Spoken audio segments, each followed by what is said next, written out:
gracias por acompañarnos esta semana aquí en la iglesia Sunlight Miami.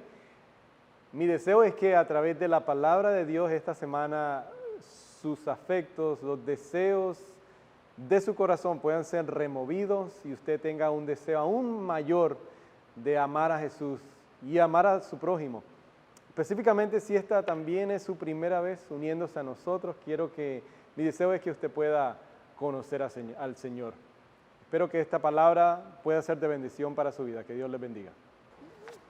La realidad, hermanos, a veces cuando somos nosotros que prometemos algo, pero cuando es Dios que promete algo, Él es fiel para cumplirlo. Él nunca nos ha fallado y nunca va a comenzar a fallarnos. Por eso es importante creer eso, que Él es Dios que cumple sus promesas, que siempre estará con nosotros, aún en el sufrimiento. Y por eso es que estamos en esta serie sobre el poder para crecer, estableciendo, afirmando y desarrollando los valores que Dios nos ha dado como iglesia. Porque si usted, como decíamos la semana pasada, a la medida que tenemos una conciencia creciente de la santidad de Dios, que eso implica sus atributos, que es un Dios fidedigno, que Él es fiel, aún en el sufrimiento, usted puede vivir en esperanza, en gozo, en victoria, como decimos. Porque ¿qué es lo que Dios nos ha prometido en su palabra? Romanos capítulo 8, versículos 29 en adelante. Que Dios dispone todas las cosas, dice todas las cosas, no solamente las cosas buenas, todas las cosas para el bien de aquellos que han sido llamados, de acuerdo a su propósito, a aquellos que lo aman. Así que aún las cosas que son difíciles, que nosotros podemos decir, y a veces eso puede afectar la manera en que nos enfrentamos a las dificultades, que si decimos, no, eso es el diablo, o no lo acepto, no lo recibo, pero anterior a eso, la palabra misma nos dice que nada nos va a separar del amor de Dios en Cristo Jesús. Ni potestades que son demonios, ni nada, ni lo alto, ni lo profundo, ni lo porvenir, nada nos puede separar del amor que está en Dios a través de Cristo Jesús. O sea que aún las dificultades, si usted crece en su conocimiento de la santidad de Dios y nuestro pecado, como decíamos la semana pasada, pues aún en el sufrimiento podemos vivir en victoria, porque si Dios es un Dios providente, o sea que Él desde el comienzo, desde la eternidad, Él ya tiene todo preparado para bien de sus hijos. Eso que Él ha permitido y ha orquestado en nuestras vidas es para su bien, para nuestro bien y para la gloria de Dios el Padre. Es que me encanta ese canto, recordarnos que Él es un Dios de pacto, que Él cumple sus promesas y lo prometió desde Génesis y lo fue desenvolviendo hasta que lo vemos en su culminación en Jesús, que es la segunda persona de la Trinidad, el Dios encarnado. Y ahí vemos que Él sí es el Dios con nosotros, el Emmanuel, Jesús. Por eso podemos confiar en Él. Y ahora vamos entonces a seguir en nuestra serie. Vamos ya en la cuarta instalación que hemos titulado El poder para crecer, y le hemos titulado a este sermón como idea principal es engrandeciendo la cruz. Engrandeciendo la cruz. Vamos a estar en Colosenses capítulo 3 del 1 al 4. Si sería tan amable alguno del audio o el video, que se me quedó el control ahí. Siempre ya me ha pasado 2 veces. Pero si yo me bajo, la cámara se desconecta. Pero si usted puede, póngase de pie. Vamos a leer juntos. La semana pasada les di una breve introducción a esta carta a los colosenses, a la iglesia en Colosa, como se conoce. Así que a la medida que vamos desarrollando el sermón, les volví a dar una breve introducción para que tengamos un contexto a esta carta que le escribe el apóstol.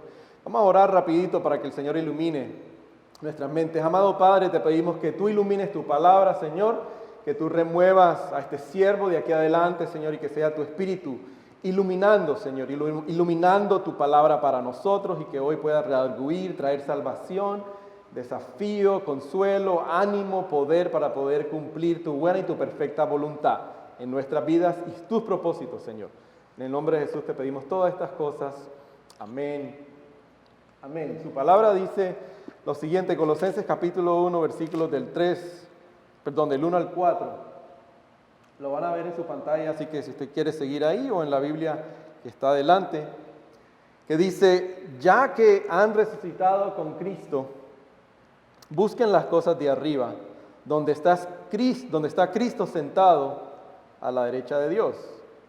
Concentren su atención en las cosas de arriba, no en las de la tierra. Pues ustedes han muerto y su vida está escondida con Cristo en Dios. Cuando Cristo, que es la vida de ustedes, se manifieste, entonces también ustedes serán manifestados con Él en gloria. Esta es palabra de Dios, pueden tomar asiento. Vamos a mantener sus Biblias abiertas para que puedan seguir junto conmigo en esta mañana que vamos a continuar, como decíamos hace 2 semanas al comenzar esta serie. El propósito por el cual Dios nos ha salvado es para poder dar fruto, es el crecimiento, es crecer en nuestra salvación. Dejamos establecido que el único medio que vamos a utilizar y que Dios nos ha permitido para poder llegar y cumplir eso es su palabra. Dijimos que Él ha puesto en nosotros afectos, nuevos afectos, deseos para anhelar su palabra, pero también algo importante que dijimos la segunda instalación es que la palabra de Dios, ¿por qué nos arraigamos en el Evangelio, en las buenas noticias? Es porque la palabra siempre, la verdad, triunfa sobre la experiencia. Y es la palabra de Dios porque decimos que no adoramos en sí al libro. El libro no es lo que adoramos, adoramos a el que ha revelado las palabras que están dentro de este libro, que es inspirado, es infalible y que no tiene error. Por lo tanto, no adoramos en sí al libro, somos personas del libro, pero adoramos al Creador que ha revelado lo que tiene para nosotros, que es su historia de cómo Él ha venido a redimir un pueblo de toda lengua, tribu y nación, y es a través de la Biblia, pues, que se nos ha revelado. Por eso decimos que es por encima de las experiencias está la verdad y es más convincente, como pudimos ver en el ejemplo de Lázaro.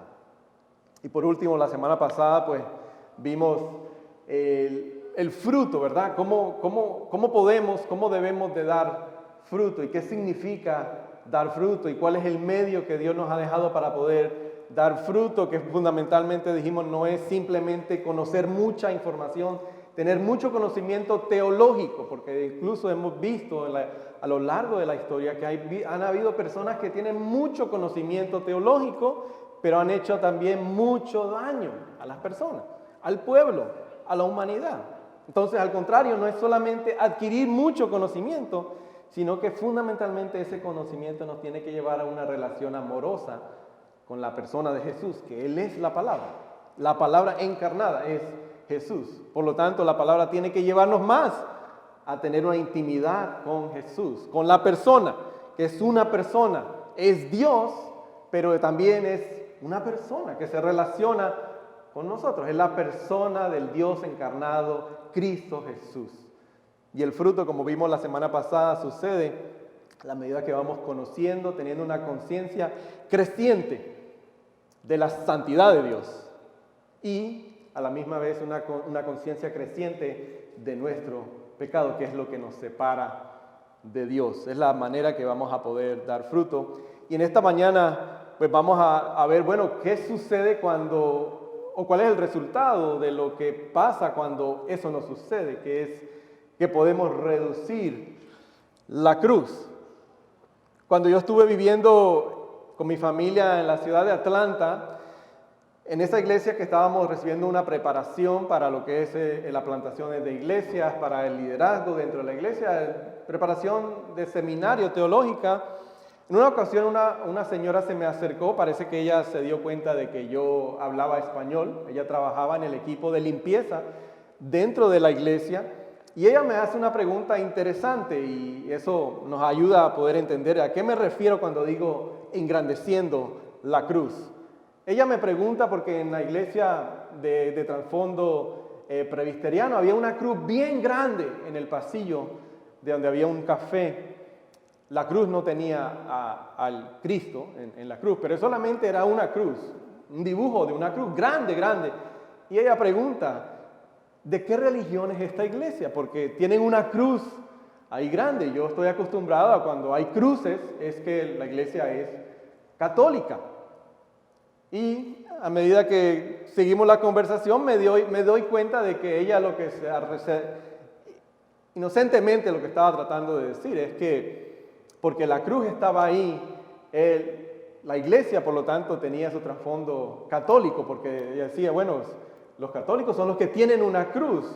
Y lo que le pude ayudar a entender es que cuando nosotros conocemos la santidad de Dios y a la misma vez vamos conociendo nuestro pecado, tenemos que tener una cruz así de grande, porque la cruz es lo que nos une, lo que elimina la separación que hay entre la santidad de Dios y nuestro pecado. O como una persona me dijo una vez, pastor, ¿por qué esa cruz tan grande? ¿Por qué no la reducimos? Quizás vamos a tener espacio para poner otras cosas ahí en la pared. Y mi respuesta, no por burlarme a la persona o hacer la persona sentir mal, no, es al contrario. Cada vez que vemos a la cruz necesitamos más bien engrandecerla. No engrandecerla en el sentido de su tamaño, sino engrandecer la magnitud del poder y el amor y la justicia que se revela en la cruz. Por lo tanto, tiene que ser así de grande, incluso debería ser más grande. Pero nosotros no adoramos a la cruz. Eso es importante que quede claro, que clarifiquemos eso. No adoramos a la cruz, pero sí adoramos al Dios que se encarnó y murió y resucitó y fue sepultado y está sentado a la diestra del Padre, que murió en una cruz. Eso sí adoramos, a Él es el que adoramos, pero no adoramos a la cruz, porque el que estaba en la cruz fue sepultado y resucitó.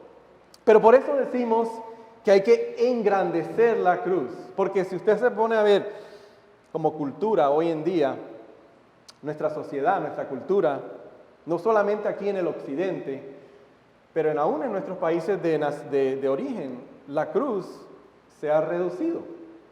Hoy en día no se nos permite hablar de la cruz. Hoy en día en ocasiones la cruz es incluso quemada. Hoy en día la cruz es un símbolo ofensivo para muchas personas. Hasta ese punto estamos ahora. Hoy en día incluso creo que la razón por la cual es ofensiva es porque el mensaje de la cruz se ha distorsionado. Escuchen lo que dice un autor de uno de los libros más vendidos hoy en día, que se titula ¿Cómo ser un antirracista? Y mire el mensaje que él dice que es el mensaje de la cruz. Dice, Jesús fue un revolucionario. Y el trabajo del cristiano, por lo tanto, es revolucionar la sociedad. Dice, el trabajo del cristiano es liberar a la sociedad de los poderes de la tierra que oprimen a la humanidad. Ese no es el mensaje de la cruz. El mensaje de la cruz se ha distorsionado porque se ha reducido la importancia, la magnitud, el poder, el amor y la justicia de Dios que se revela a través del mensaje de la cruz. Pero el llamado de Dios para nosotros es que nosotros vamos a engrandecer la cruz. Por eso queremos engrandecer la cruz de Jesús. Y eso es lo que vamos a estar viendo en esta mañana. Engrandecer la cruz. Quédese con la idea principal, que queremos engrandecer la cruz. Queremos ver cómo entonces los principios de este mundo, las filosofías de este mundo son medios que el enemigo utiliza para reducir la cruz. ¿Y cuál es la esperanza que tiene este pasaje para nosotros? Que nos dice que nuestras vidas ahora están escondidas con Cristo, con Dios en Jesús. Y nosotros hemos muerto a esos principios. Pero si reducimos, miren lo que pasa, que es lo que como cristianos, si reducimos la cruz, en vez de engrandecerla, lo que pasa es que tenemos una pobre comprensión, apreciación y aplicación del sacrificio de Jesús por nuestro pecado, como dijimos la semana pasada. Y en dos formas es lo que quiero que vayamos a ver de este pasaje, y es que lo que nos lleva, el resultado de reducir la cruz, la magnitud, el poder, la justicia y el amor que se ve en la cruz, porque nuestra sociedad es una sociedad que niega la importancia de la cruz, es que llegamos al punto de ser personas que aparentamos o personas que viven solamente tratando de cumplir para ganarse el amor de Dios. ¿Qué significa aparentar? ¿Qué significa aparentar? Bueno, si usted estuvo aquí en la serie del Sermón del Monte, vimos en Mateo capítulo 6 que Jesús hablando con los religiosos, ¿se acuerdan cuando hablamos sobre Mateo capítulo 6 en el Sermón del Monte? ¿Cuál era la acusación de Jesús a los líderes religiosos? Que ellos daban para ser vistos, que ellos oraban delante de las personas con palabras sofisticadas, palabras repetitivas, pero el fin de ellos era ser vistos por las demás personas, o sea, era aparentar. Y eso era lo que Jesús estaba hablando, tratando de dejarles ver que ya no es necesario para un hijo de Dios, porque ya tiene a Dios como un padre, por lo tanto no es necesario aparentar. Y es lo que Jesús le dice a los líderes religiosos. Pero también el otro error o lo que nos puede llevar cuando reducimos la cruz es a vivir vidas tratando de cumplir para ganarnos el amor de Dios, que es lo mismo que pasaba con los líderes religiosos en el tiempo de Jesús. ¿Se acuerdan cuando hablamos sobre el milagro de la sanidad del hombre con la mano lisiada? ¿Qué fue lo que le dijeron los líderes religiosos? Lo acusaron de blasfemia por quebrantar el día de reposo. ¿Y qué fue la respuesta de Jesús? ¿Qué es más importante? ¿Sanar a un enfermo o no quebrantar el día de reposo? ¿Y qué fue lo que ellos contestaron? Es la ley. Pero ¿qué habían hecho ellos con la ley del día de reposo? Habían incrementado las leyes para no quebrantar el día de reposo al tal punto que ellos podían decir, bueno, ya yo puedo cumplir con todas las leyes del día de reposo, por lo tanto yo puedo ganarme el amor y el favor de Dios, porque mira, yo cumplo todos los requisitos. También lo acusaron a él porque le enseñaba a sus discípulos a tomar los alimentos y comer en el día de reposo. ¿Cuál fue la respuesta de Jesús? El día de reposo o el día sábado fue hecho para el hombre y no al revés. O sea, el día de reposo fue para que el hombre, el ser humano, descansara de todas sus obras. Apuntaba hacia el día que Jesús, Dios encarnado, vendría y todos nosotros tendríamos que ya descansar de nuestras propias obras, porque Él sería el único que podría cumplir con todos los requisitos que la ley exigía. Y por eso entonces sí podemos descansar. Entonces, ¿qué era más importante? Era sanar al hombre lisiado. Era que sus discípulos se alimentaran. Porque la ley, Jesús les recuerda, nunca fue el medio para que tú y yo pudiéramos llegar adelante de la presencia y ser aceptados por Dios. Ese nunca fue el propósito de la ley. Dios le reveló a la ley a su pueblo y a nosotros para que viéramos la santidad de Dios, el carácter de Dios, y a la vez viéramos nuestra necesidad como pecadores, la distancia que existe entre nosotros y Dios, y por lo tanto tendiéramos necesidad. Necesidad porque nosotros no podemos hacer lo que solo Jesús hizo por nosotros. Entonces, estas dos tendencias es lo que vamos a ver en este pasaje y cómo poder contrarrestar la necesidad, esa inclinación que tenemos de aparentar o de vivir tratando de cumplir, sabiendo de que ya en Jesús Él ha vivido y Él ha cumplido por nosotros. Por lo tanto, como dijimos la semana pasada, es que es necesario tener una conciencia creciente de la santidad de Dios, pero también tener una conciencia creciente de nuestro pecado. Y vamos a ver ese primer pasaje que está en el versículo 8 y 20 de ese capítulo 2, porque estamos en el capítulo 3, pero en el capítulo 2, para poder entender a lo que nos lleva el apóstol Pablo en el capítulo 3. 2 veces se repite esto. Dice, cuídense de que nadie los cautive con la vana y engañosa filosofía que sigue tradiciones humanas, la que está de acuerdo con los principios de este mundo y no conforme a Cristo. Primera vez que se repite. Y en el versículo 20 del capítulo 2 dice, si con Cristo ustedes ya han muerto a los principios de este mundo, ¿por qué como si todavía pertenecieran al mundo? Y en el contexto inmediato de la carta que está escribiendo Dios a través del apóstol Pablo, hay otros problemas que estaban sucediendo dentro de esas congregaciones, que no vamos a tocar ese tema porque en realidad no está condicionado para nosotros, porque para nosotros hoy en día lo que podemos llamarle filosofías o tradiciones humanas son diferentes, y eso tiene que ver con la manera en que nuestra sociedad hoy en día reduce la importancia de la cruz, y por lo tanto nos va a ayudar a entender la importancia de nosotros haber muerto a esos principios de nuestro tiempo actual. Porque seamos honestos, cada uno de nosotros o ese es mi ejemplo, cuando yo llegué a los caminos del Señor, cuando el Señor se me reveló a mí, fue a través de una crisis en mi vida donde yo estaba tratando de buscar algo que quería con anhelo, con ansias, y no lo pude encontrar, y por lo tanto eso fue lo que Dios utilizó en mi vida, llevarme a un momento de crisis donde me di cuenta de que no podía encontrar lo que solo Él me podía dar en lo que estaba buscando, y se me reveló, me dio un nuevo corazón, me dio fe, como se conoce en la palabra, me regeneró mi corazón y pude ver lo que antes no podía ver. Pero en ese momento inicial, yo no tengo una conciencia clara de la santidad de Dios. Y creo que ese es el ejemplo de cada uno de los que estamos aquí. Yo venía con mi idea de quién era Dios. Yo tenía un Dios a mi propia imagen. Yo no sabía que Él era un Dios santo, no sabía que Él era un Dios omnipotente, no sabía que Él era un Dios omnisciente que lo sabía todo. Pero ya 19 años después, 20 años después, a la medida que he ido creciendo ese conocimiento de la santidad de Dios, pues el resultado ha sido que he podido amarlo más y amar a mi prójimo. Y es lo mismo para cada uno de nosotros, para poder entender ese pasaje. Es que las tradiciones, los principios de este mundo actual no son esas.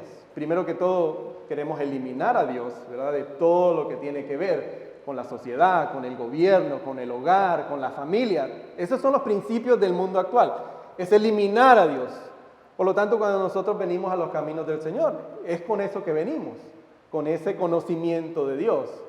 Y al igual, el conocimiento de mi propio pecado, en el momento que conozco a Jesús, yo pienso que mi pecado es solamente porque yo andaba con personas equivocadas o porque decía malas palabras. Eso era lo que yo pensaba que era pecado. Pero a la medida que he conocido la santidad de Dios, me di cuenta, ¿no?, que el pecado era mucho más profundo. Por lo tanto, no había nada que yo pudiera hacer.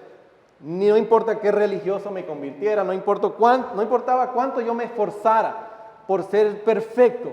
Nunca yo mismo, en mis propios esfuerzos, iba a poder alcanzar el estatuto, la perfección, que es lo que Dios requiere. Y para nosotros, todos los que estamos aquí, los que nos siguen virtualmente, creo que esa es la misma experiencia. Venimos a los caminos del Señor con esa idea, con ese pensamiento. Y es lo que los principios hoy en día de este mundo es lo que nos dicen. Es que para usted ser aceptado, para usted ser aprobado, usted tiene que ser una persona que es de mucho desempeño, que es de mucha influencia. Usted tiene que tener muchos seguidores para que usted valga, para que usted sea una persona hoy en día. Esos son los principios de este mundo. Usted tiene que tener mucho, usted tiene que tener una buena vida, o si no, usted no es nadie. Para usted ser aprobado en muchos círculos, usted tiene que ganar esta cantidad de dinero. Usted tiene que tener este tipo de trabajo. Pastor, ¿usted está diciendo que todo eso es malo? No estoy diciendo que eso es malo. Estamos diciendo que los principios de nuestro mundo hoy en día es que nuestra aceptación depende de nuestro desempeño. Lo que yo hago, eso me trae aceptación. Por lo tanto, y es lo que nos va a ayudar a entender el pasaje, para poder entonces yo no reducir la importancia de la cruz, más bien engrandecerla, entonces tengo que conocer primero quién yo soy ahora en Cristo y a dónde estoy en estos momentos.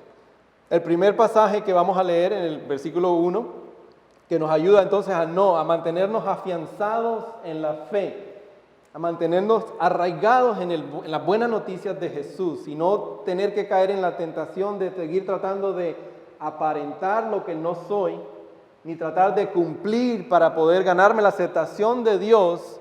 El versículo 1 de ese capítulo 3, ya entendiendo lo que el apóstol Pablo está diciéndoles para llegar a ese versículo 1, porque ahora dice, ahora ya. Todo lo que él acaba de decir, ustedes han esos principios de este mundo, olvídense de esas cosas porque ustedes han muerto. Y dice el versículo 1, ya que han sido resucitados a una nueva vida con Cristo, pongan la mira o pongan la mirada en las verdades del cielo, donde Cristo está sentado en lugar de honor a la derecha de Dios. Ahí les puse la traducción nueva viviente, o nueva traducción viviente, porque me gusta lo que dice ahí, o la manera que lo traduce. Porque ¿qué es lo que inmediatamente nosotros pensamos cuando leemos ese pasaje? Es, como dice la Nueva Versión Internacional, ya que han resucitado con Cristo, busquen las cosas de arriba. Inmediatamente nosotros pensamos, hay que hacer las cosas del cielo.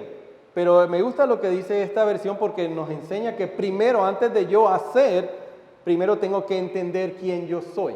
Porque para el cristiano es diferente, ¿verdad? Los principios no es que yo soy aceptado por mi desempeño, al contrario, mi aceptación en Cristo Jesús, por lo que Dios ha hecho en Jesús, es la base de mi aceptación, por lo tanto ahora yo hago las cosas del cielo. Pero primero tengo que conocer quién yo soy en Cristo Jesús, que es mi identidad. ¿Quién soy primero para poder comenzar a hacer? Por eso esa traducción me gusta como dice.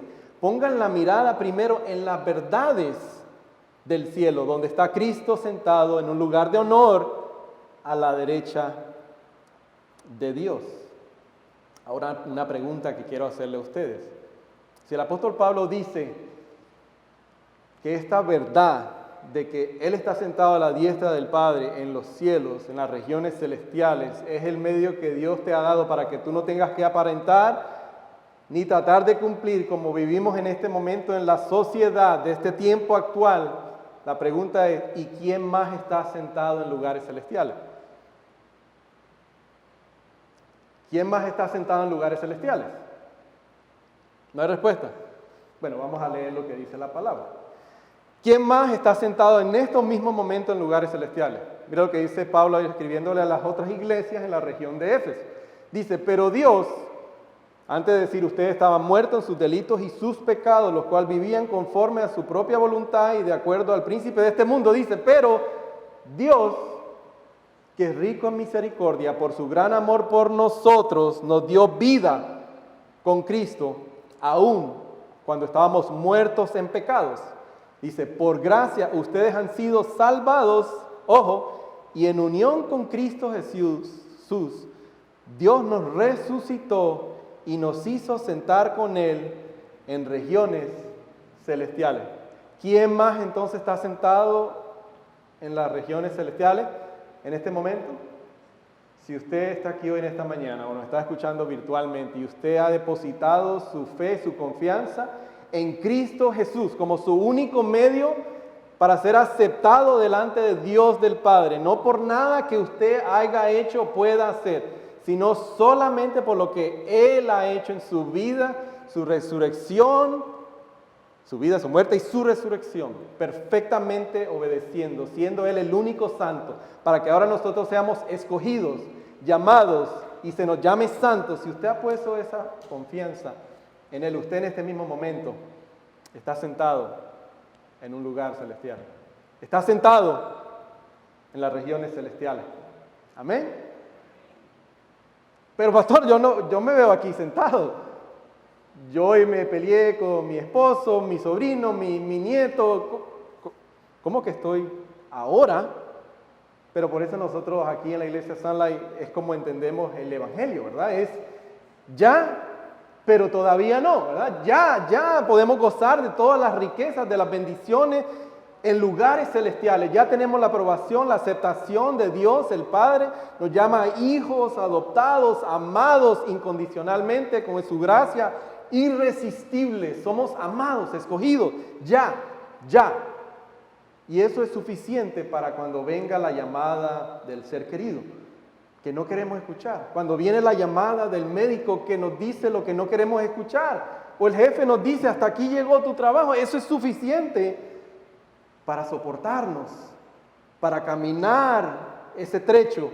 Porque Él ha prometido que si Él está con nosotros en lugares celestiales, nada nos va a separar de su amor. No podrá venir nada a nuestra vida en este mismo momento que nos podrá separar de su amor. Por lo tanto, si usted está de acuerdo conmigo o no está de acuerdo, no podemos reducir entonces el poder de la cruz. Al contrario, hay que engrandecer el poder de la cruz. Entonces, mira lo que dice, y esto no lo digo yo, pero lo dice el autor Richard Lovelace, que él escribe un libro que se llama Las dinámicas de la vida espiritual. Dice, cuando uno hace lo contrario, uno no reduce la cruz y uno puede ir creciendo en su conciencia de su propio pecado, porque eso me lleva a amar más a Dios, porque entiendo de que no hay nada en mí, no hay mérito propio que yo pueda decirle a Dios, mira, ámame porque soy bueno. Él dice, no, a pesar de eso, porque yo soy santo y la cruz es tan grande, porque tu pecado fue aún más grande, así yo te amé, te busqué irresistiblemente, no tengo que entonces caer en estas cosas. Y él dice, esas actitudes, creencias y comportamientos compulsivos que el pecado ha creado en nosotros. Dice, si no estamos descansando entonces en la justicia de Jesús, nuestra conciencia creciente del pecado llega a ser algo aplastante. Nos doblamos bajo su peso, compensamos aparentando que somos mejores de lo que realmente somos, y el aparentar puede tomar varias formas. Dice, la deshonestidad. Yo no soy tan malo, ¿verdad? Como dice la cultura. En realidad la gente no es mala, es el interior, es la cultura, es como han sido criados, ¿no? El ser humano es bueno en sí, no es lo que enseña la Biblia. Las comparaciones, empezamos a compararnos, ¿verdad? Mira, fulano tiene un carro, fulana tiene la casa, yo no tengo esto. La comparación, las redes sociales ha incrementado eso. Yo quiero ser como fulana, ¿por qué a fulana le va bien, a fulano le va mal y a mí me va bien?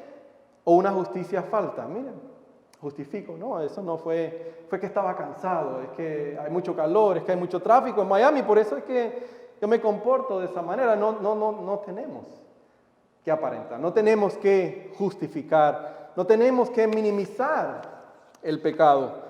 Al contrario, podemos, como dice la palabra, venir y confesar nuestro pecado. Es lo que nos enseña la palabra, y a la medida que venimos y confesamos, nos recordamos de la necesidad que tenemos de la cruz, porque Dios es santo y es perfecto y es justo. Pero una manera práctica, déjeme compartirle unas maneras prácticas que ha compartido mi mentor conmigo, de las maneras que uno puede minimizar el pecado y por lo tanto llegar a la conclusión de que como mi pecado no es tan grande, yo no necesito la cruz, no necesito crecer en mi vida espiritual. Y no se lo comparto para hacerlos sentir avergonzados o mal. Al contrario, es para poder identificar esas áreas en nuestra vida que tratamos de tomar este camino, y al contrario es llegar a la cruz en arrepentimiento y creyendo en el perdón que tenemos. Por ejemplo, 6 maneras prácticas de que a veces minimizamos el pecado. Es que nos ponemos a la defensiva. Me es difícil recibir crítica sobre mis debilidades y pecados. Cuando alguien me confronta, mi tendencia es dar explicaciones, hablar de mis éxitos, justificar mis decisiones. Como resultado, las personas se resisten a decirme las cosas y en pocas ocasiones mantengo conversaciones. O fingir, me esfuerzo por mantener una apariencia e imagen respetable. Mi comportamiento hasta cierto grado se mantiene por lo que creo que otros piensan de mí. No me gusta reflexionar sobre mi vida o esconderme. Tiendo a ocultar tanto como puedo acerca de mi vida, especialmente las cosas malas. Esto se distingue de fingir. El que fingir intenta impresionar, el esconder, lo hago por vergüenza. Yo no creo que la gente quiera aceptarme o amarme tal como yo soy. Todas estas cosas son principios de este mundo que nosotros, como dice esta porción, es que ya hemos muerto junto con Cristo a los principios de este mundo. Por lo tanto, no tenemos que continuar viviendo bajo esos principios. ¿Y por qué podemos recibir y ver la gracia que se revela en este pasaje para nosotros? En el versículo 3 y 4, y ahí vamos terminando, porque no solamente nos dice la palabra que el medio, el poder por el cual no tenemos que aparentar, no tenemos que fingir, no tenemos que tratar de vivir cumpliendo, pensando de que nos vamos a ganar la aprobación de Dios el Padre. El versículo 3 y 4 termina diciendo el pasaje, el apóstol Pablo, pues ustedes han muerto y su vida está escondida con Cristo en Dios. Cuando Cristo, que es la vida de ustedes, se manifieste, entonces también ustedes serán manifestados con Él en gloria. Ahora usted pregunta, pastor, usted dice que estamos sentados en lugares celestiales, pero ahora también nuestra vida está escondida con Cristo. Como lo que hablamos la semana pasada, ¿verdad? ¿Por qué se nos puede decir santos si nosotros nos vemos y no somos santos? ¿Por qué se nos puede decir amados, escogidos, si nosotros vivimos todavía aquí y nos damos cuenta que no somos? Y ahora, ¿cómo es que nuestra vida está escondida con Dios en Cristo Jesús? ¿Cómo eso me puede ayudar en el momento que alguien venga a darme una crítica o venga a darme un consejo? O alguien que yo le he confesado, le he confiado secretos de mi propia vida, va y lo divulga a otra persona y habla mal de mí. ¿Cómo saber de que ahora mi vida, yo estoy escondido con Cristo? Que mi reputación delante del Padre no es lo que la persona pudo haber dicho de mí o lo que divulgó de mí, sino que mi reputación como hijo, amado, escogido, santo, está garantizado por lo que ya Dios ha dicho acerca de mí a través de lo que Jesús ha hecho. Eso es lo que significa que mi vida está escondida con Cristo, que yo no tengo que aparentar, yo no tengo que tratar de cumplir para ganarme el favor de Dios, porque cuando Dios me ve a mí, cuando yo cometo un pecado, Él ve a Jesús a través de mí, por eso no aplica su santa ira sobre mí. Sí aplica su disciplina como un buen padre que ama a su hijo, lo disciplina porque lo ama, pero no me aplica su ira porque toda la ira ya Dios la ha puesto, su santa ira la ha derramado en Jesús por mí, y eso me lleva entonces a una compulsión que es amar a Dios, es amar a mi prójimo, es amar su palabra, porque mi vida ahora está escondida con Cristo, que Él me está protegiendo ahora en estos mismos momentos, aunque yo no lo pueda ver, y que algún día, como dice el versículo 4, cuando Cristo, que es tu vida, que es nuestra vida, que es el único lugar donde yo y usted podemos encontrar propósito, significado, plenitud, paz, gozo, tranquilidad, aún en medio de las dificultades. Cuando Él es mi vida, no mi vida es lo que digan las demás personas, no es lo que puedan darme, no es mi éxito, no es lo que yo he logrado, no es el éxito que han logrado mis nietos, mis sobrinos o mis hijos. Él, que es mi vida, cuando Él se revele, cuando regrese y consuma su reino, entonces nosotros también seremos manifestados en gloria, y como dice también el apóstol Juan, aquel día cuando lo veremos cara a cara. Ahorita no lo vemos, ahorita yo veo mis dificultades, veo los conflictos, veo a mi alrededor, veo la violencia, veo una paz que quisiera ver pero que no está. Ahorita lo veo así, pero llegará el día cuando Él regrese, que lo veremos cara a cara, y lo que somos ahora todavía no lo somos, pero cuando Él regrese lo veremos y seremos en la plenitud. Que Dios nos bendiga y nos ayude a aplicar su palabra. Amado Padre, gracias nuevamente por tu palabra. Oh Dios, yo te pido por cualquier persona que aquí esté en este momento, y Señor, con esos mismos principios quizás hemos crecido de buscar, aparentar, buscar ganarnos la aprobación. Señor, así quizás es lo que hemos conocido de Dios, de que tenemos que ganarnos su aprobación, tenemos que ser incluso buenas personas para poder incluso venir a la iglesia. Gracias por unirse a nosotros esta semana. Espero que esta palabra haya bendecido sus vidas. Deje su comentario y petición de oración. Comparte y síganos a través de las diferentes plataformas y descarga nuestra aplicación Sunlight Church en el Campus Miami. Que Dios los bendiga.